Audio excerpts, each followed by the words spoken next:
I'm going to say this. Luka's been him. He's been here. It's not his coming out party. It's been happening since even the European League when he was like 17 or his rookie season.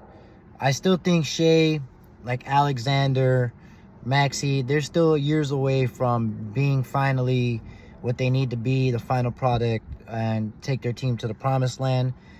But I still think the Timberwolves have a chance with these two games. They have to win these two games. It can't be 3-1. Let's talk about the game. Meaning, what I mean by that, Anthony Edwards, he had 21 points, but shot like 5 for 17. And K-Town shot like 4 for 16, 5 for 16. You're not beating the Dallas Mavericks. It's funny, too. They brought a good point inside the NBA. The Denver Nuggets would probably beat the Dallas Mavericks, and it's because of matchups.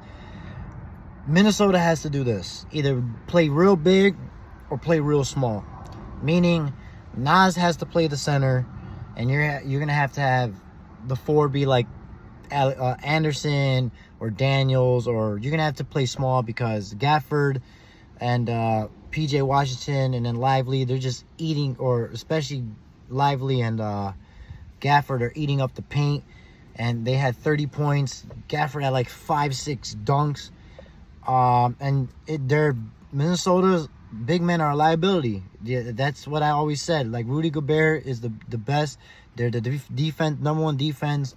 Their defensive juggernauts, but it can sometimes be a liability when teams tend to go small and you bring Rudy Gobert, K-Towns out to the perimeter, which is what's happening because that's the type of team that Dallas is. And Gafford's a beast, bro, and he's perfect, like I said, for Luka Doncic, has an alley-oop partner and someone to find in the paint. Luka Doncic had a triple-double. He had like 32, 11, and 13 assists. Kyrie Irving had 20 points, but most of it came in the fourth because these are the best two closers to probably ever play with each other ever, or at least right now in the NBA. And like I said, like, I can't really blame Anthony Edwards too much because he's still young. Like even Jordan at 20 or something, he was dropping 60s and points and all that, but like, he's still a year or two away, but Anthony Edwards could still make it up and drop 40 or 50 points. As far as him being like fatigued, that's Anthony Edwards will probably tell you himself. That's an Anthony Edwards problem or a coaching problem. You got to sit him and give him some rest. Same thing with Joker. Last thing, you had to sit him, give him some rest. But I understand they're playing both. Anthony Edwards is playing both sides of the court, so I totally get it. Like, to be gassed out and guarding a Kyrie Irving or Luka, yeah, it takes a lot. And then especially being guarded by like PJ Washington or by like Derrick Jones Jr. at times, that can be hard. Dallas Mavericks also played 10 deep again, which is nice. You know, everyone played valuable minutes because it was a close game. But like I said, this is star power at its finest. Luka Doncic, in my opinion, I had him for MVP this season. He should have won MVP. I don't know why he didn't. I understand Joker, but still, that's a conversation for another day.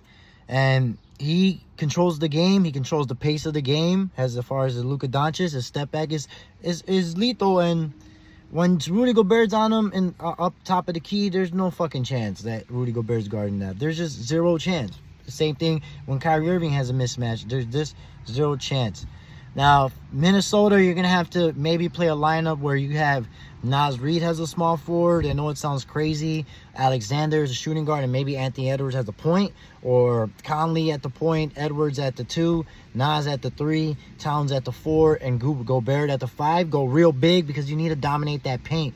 The Dallas Mavericks are getting too much in the paint, and it's funny because the Dallas Mavericks are high volume three. I think they were third in the season in shooting threes, and they don't need to because they're just opening the paint a lot. And Luka's good at having defenders behind his back and controlling that paint, like I said.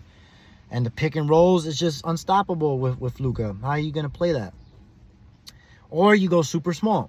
Like I said, Nas will play the 5, or Towns might have to play the 5, or fuck, you might even have Kyle Anderson at the 5 if you really want to shake it up, because the offensive skill of Luka Doncic is probably the best I have seen. Like, dude can literally do anything he needs to do, get to his spots. He's 6'8", and he's kind of big in a way.